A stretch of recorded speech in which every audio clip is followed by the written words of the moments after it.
नमस्कार, बहुत स्वागत है आपका और मैं हूं आपके साथ सुमित शर्मा। न्यूज 18 मध्य प्रदेश छत्तीसगढ़ आपके लिए लेकर आया है खबरों का prime dose. Prime time 8 PM में आपको ना सिर्फ खबरें मिलेंगी बल्कि खबरों के पीछे की पूरी खबर भी रहेगी। हम प्रदेश की दिन भर की बड़ी खबरें आपको बताएंगे, वो भी निष्पक्ष और ईमानदार विश्लेषण के साथ। तो चलिए शुरू करते हैं 8 PM प्राइम टाइम।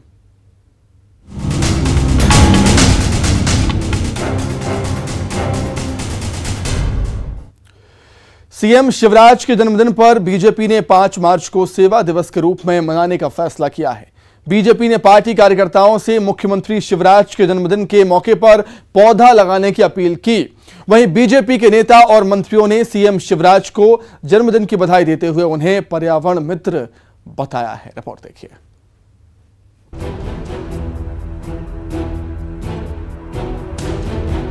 5 मार्च यानी कल मध्य प्रदेश के सीएम शिवराज के जन्मदिन के मौके पर पूरे प्रदेश में बीजेपी कार्यकर्ता सेवा और समर्पण के साथ पर्यावरण संरक्षण और संवर्धन का दिन मनाएंगे। मुख्यमंत्री शिवराज सिंह चौहान ने इस मौके पर प्रदेश की जनता को पर्यावरण संरक्षण का संदेश दिया है। उन्होंने जनता से अपील की है कि वो उनका फूल माला से स्वागत करने के बजाय एक पौधा लगाएं। उधर बीजेपी के प्रदेश अध्यक्ष वीडी शर्मा ने कार्यकर्ताओं से कहा कि सीएम के जन्मदिन पर होर्डिंग या पोस्टर न लगाएं, क्योंकि यही सीएम चाहते हैं।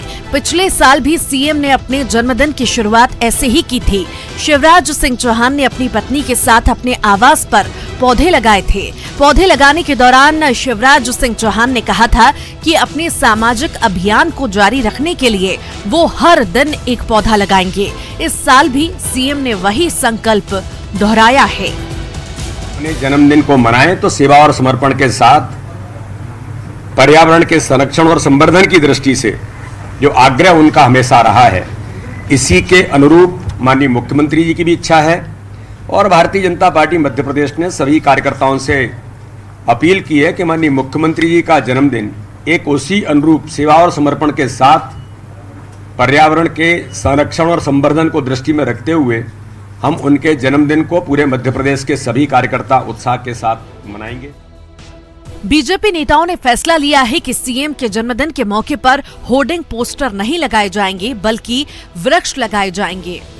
सरोकार और समाज को एक करके सरकार को चलाना और उसके माध्यम से लोगों के कल्याण और विकास की बात करना, ये एक अद्भुत उदाहरण शिवराज सिंह चौहान जी ने प्रस्तुत किया है। और उन्होंने जिस प्रकार से हम सबसे कहा है कि बैनर पोस्टर ना लगे, कोई भी उन्हें गिफ्ट ना मिले, यदि उनके जन्मदिन को सार्थक रूप में मनाना है तो हम सब वृक्षारोपण करें। हमने निश्चित किया है कि हम सब कल 5 तारीख को वृक्ष लगाएंगे और माननीय शिवराज सिंह चौहान जी के दीर्घायु की कामना करेंगे और भगवान से प्रार्थना करेंगे कि वो दीर्घायु हो, निरोगी। सीएम शिवराज सिंह चौहान का जन्म सीहोर जिले के जैद गांव में 5 मार्च 1959 को हुआ था। उनके पिता प्रेम सिंह चौहान किसान थे और मां का नाम सुंदरबाई चौहान था। शिवराज सिंह अपनी धर्मपत्नी साधना सिंह के साथ 1992 में शादी के बंधन में बंधे थे। सीएम शिवराज सिंह बचपन से ही बेहद गंभीर रहे हैं। पढ़ाई के दौरान ही शिवराज ने राजनीति में कदम रखा था। वो सिर्फ 13 साल की उम्र में ही राष्ट्रीय स्वयं सेवक संघ में शामिल हो गए थे और उसके बाद उन्होंने कभी पीछे मुड़कर नहीं देखा। अनुराग श्रीवास्तव, न्यूज 18 भोपाल। तो आखिर इसके पीछे की वजह क्या हो सकती है, वो आपको बताते हैं। सादगी के साथ सीएम शिवराज अपना जन्मदिन मनाते हैं। होर्डिंग पोस्टर की भव्यता से परहेज करते हैं। यही वजह है कि होर्डिंग पोस्टर लगाने से मना कर दिया। पिछले साल भी जन्मदिन पर सीएम शिवराज ने पौधे लगाए थे।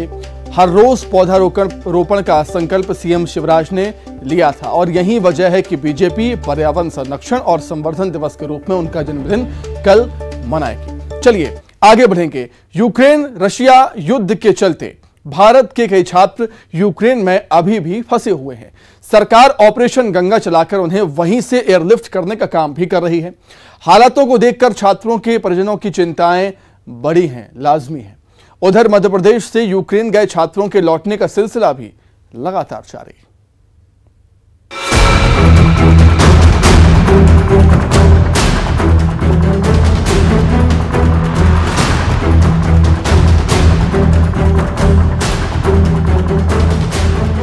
के मैदान में तब्दील यूक्रेन से वापस लौटे छात्रों की आंखों में खुशी के आंसू हैं। युद्धग्रस्त यूक्रेन से वापसी की राह इतनी आसान नहीं थी। हर तरफ डरावना मंजर था।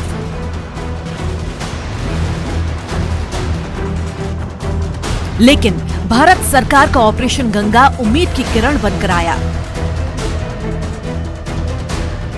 यूक्रेन में जो हजारों भारतीय छात्र फंसे, उनमें से 454 छात्र मध्य प्रदेश से थे।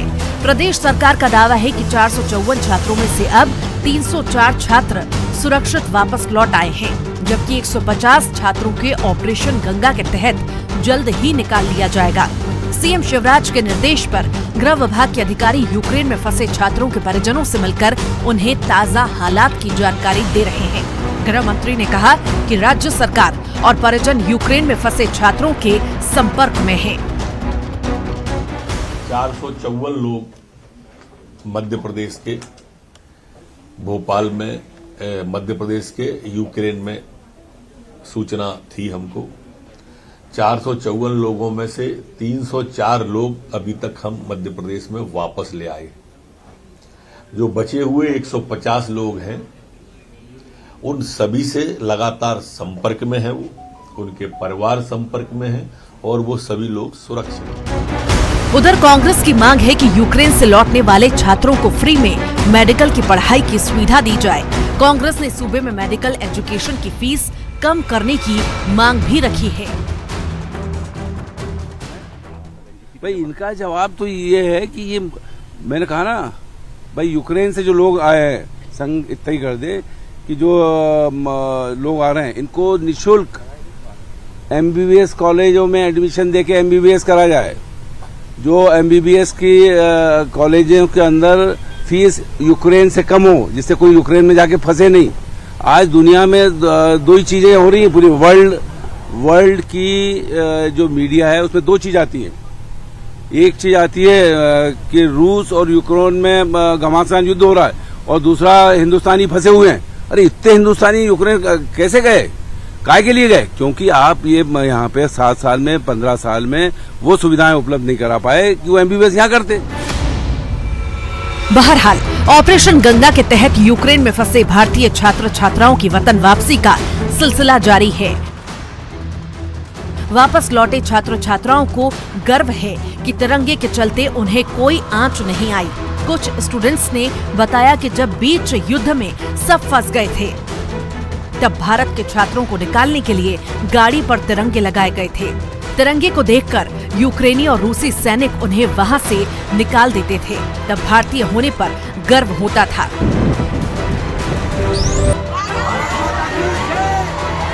भोपाल से अनुराग श्रीवास्तव के साथ ब्यूरो रिपोर्ट, न्यूज़ 18। तो खबर के पीछे की खबर क्या है वो आपको बताते हैं। यूक्रेन के कई शहर भीषण युद्ध की चपेट में हैं। जंग की रफ्तार बढ़ने से छात्रों की मुश्किलें भी बढ़ रही हैं। वहां पर जो फंसे हुए हैं, युद्ध क्षेत्र से गाड़ियों पर तिरंगा लगाकर निकल पा रहे हैं छात्र। ऑपरेशन गंगा के जरिए लगातार एयरलिफ्ट छात्रों को किया जा रहा है। यूक्रेन में फंसे हर छात्र से संपर्क कर रही है सरकार का यह दावा है। तो फिलहाल यहां पर रुकेंगे बहुत छोटे से ब्रेक के लिए, फौरन लौट रहे हैं।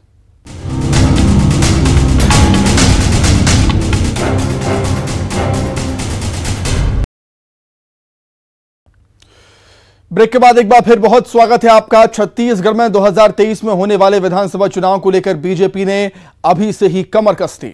बीजेपी के वरिष्ठ नेता लगातार छत्तीसगढ़ का दौरा कर रहे हैं और पार्टी के कामकाज की समीक्षा भी कर रहे हैं। इसी कड़ी में बीजेपी के प्रदेश प्रभारी डी पुरंदेश्वरी रायपुर पहुंची हैं। उधर कांग्रेस ने पुरंदेश्वरी के दौरे पर निशाना साधा। पार्टी का कहना है कि दौरे से कोई फायदा नहीं होगा, क्योंकि सूबे में बीजेपी कई गुटों में बटी हुई है। रिपोर्ट देखिए आप।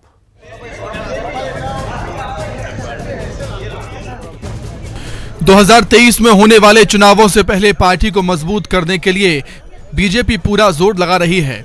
पार्टी की प्रदेश प्रभारी डी पुरंदेश्वरी लगातार छत्तीसगढ़ का दौरा कर रही हैं। पार्टी की अहम बैठक में शामिल होने के लिए एक बार फिर वो रायपुर पहुंची। 2 दिन तक पुरंदेश्वरी रायपुर और बस्तर में पार्टी की अहम बैठक करेंगी। पुरंदेश्वरी का दावा है कि बीजेपी के कार्यकर्ता उत्साह से भरे हैं। जहां तक बात संगठन की है तो लगातार समीक्षा की जा रही है। पुरंदेश्वरी ने कहा कि 2023 का चुनाव बीजेपी जीतेगी। उधर बजट सत्र में सरकार को घेरने के लिए बीजेपी ने कमर कस ली है। डी पुरंदेश्वरी ने राज्य सरकार पर जनता को नजरअंदाज करने का आरोप लगाते हुए कहा कि बजट सत्र में कई मुद्दों पर राज्य सरकार को विधानसभा में घेरा जाएगा। जो भी लोग प्रजा के प्रति जो अनदेखी हो रही है वो सब उठाएंगे। हमारे विधायक तो they are capable and they are active, so we will definitely raise the issues that have been affecting the people in the state of Chhattisgarh. बढ़ाने की कोई बात नहीं है। We've been coming regularly and we have been doing the समीक्षा जो हमारे संगठन के बारे में हुई है उस पे तो लगातार हो रही है और उसी के अंदर हमने इस बार भी यहाँ कार्यकर्ता तो उत्साह है और ज़रूर I think this time when we fight the elections in 2023 हमें ज़रूर अच्छे we will get a good victory, ऐसा तो मेरा मानना है। उधर कांग्रेस ने बीजेपी प्रदेश प्रभारी डी पुरंदेश्वरी के दौरे पर निशाना साधा। कांग्रेस का कहना है कि सूबे में बिखरी हुई बीजेपी को एकजुट करना एक बड़ी चुनौती है। पुरंदेश्वरी जी बहुत कठिन काम में लगी हैं। गुटबाजी में बटी हुई भारतीय जनता पार्टी को एकत्रित करना और साथ में मुद्दा विहीन भारतीय जनता पार्टी को एकत्रित करना उनके लिए कठिन चुनौती है।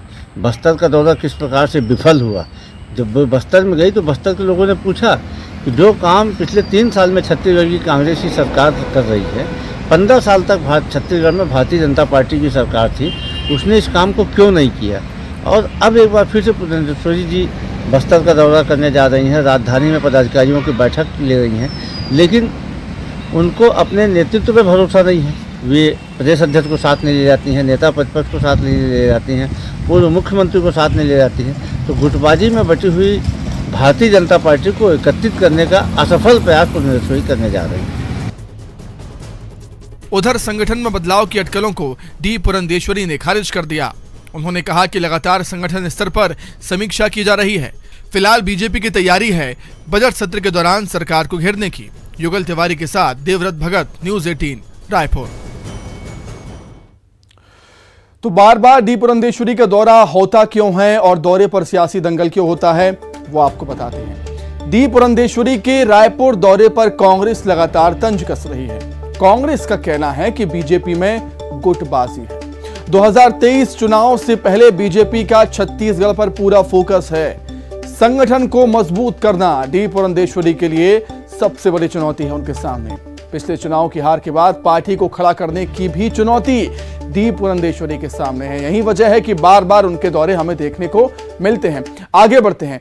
सरकारी शिक्षा व्यवस्था ऐसी है कि अक्सर इसकी चर्चाएं होती रहती हैं। इस बार मामला छत्तीसगढ़ के महासमुंद का है।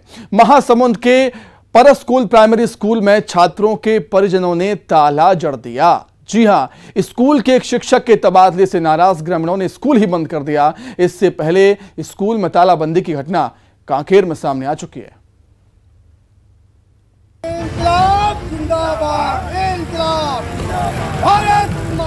एक तो कोरोना की मार, ऊपर से सरकारी स्कूलों की खस्ता हाल व्यवस्था।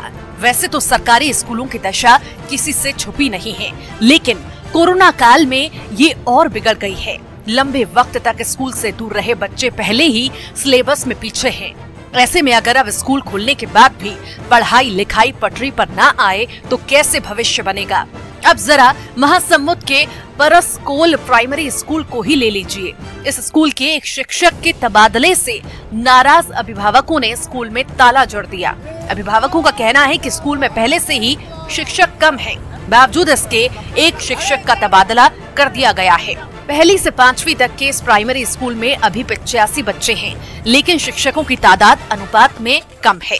उधर स्कूल में तालाबंदी की जानकारी मिलने के बाद अधिकारी मौके पर पहुंचे और नाराज लोगों से बातचीत की। आखिरकार काफी समझाने के बाद ग्रामीणों ने स्कूल का ताला खोल दिया। इनकलाब जिंदाबाद, इनकलाब, इनकलाब जिंदाबाद, इनकलाब। दरअसल ये कोई पहला मामला नहीं। एक दिन पहले कांकेर में भी कुछ ऐसी ही घटना देखने को मिली। कांकेर के बांद इलाके के मिडिल स्कूल में खुद स्कूली बच्चों ने ताला जड़ दिया था। स्कूली छात्रों की नाराजगी की वजह से ये मिडिल स्कूल में सिर्फ 2 ही शिक्षक हैं। एक शिक्षक को स्कूल समन्वयक की जिम्मेदारी है, लिहाजा वो दिन भर दौरा करते रहते हैं, जबकि दूसरे शिक्षक लकवाग्रस्त हैं। नतीजा ये है कि स्कूल में पढ़ाई नहीं होती, यानी स्कूल सिर्फ नाम का रह गया है।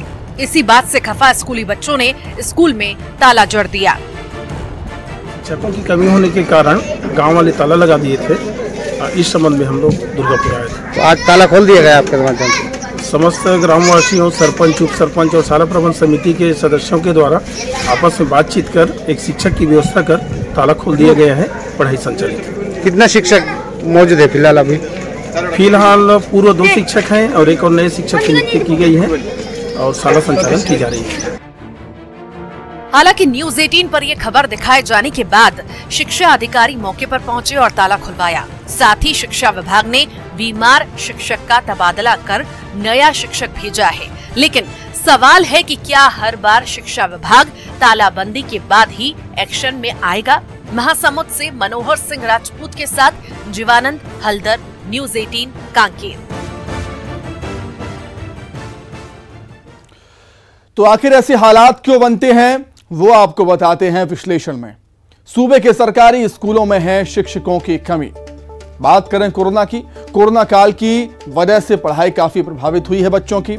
शिक्षकों की कमी से शिक्षा को पटरी पर लाना बेहद मुश्किल। ग्रामीण इलाकों में ऑनलाइन एजुकेशन का ज्यादा फायदा होता नहीं है।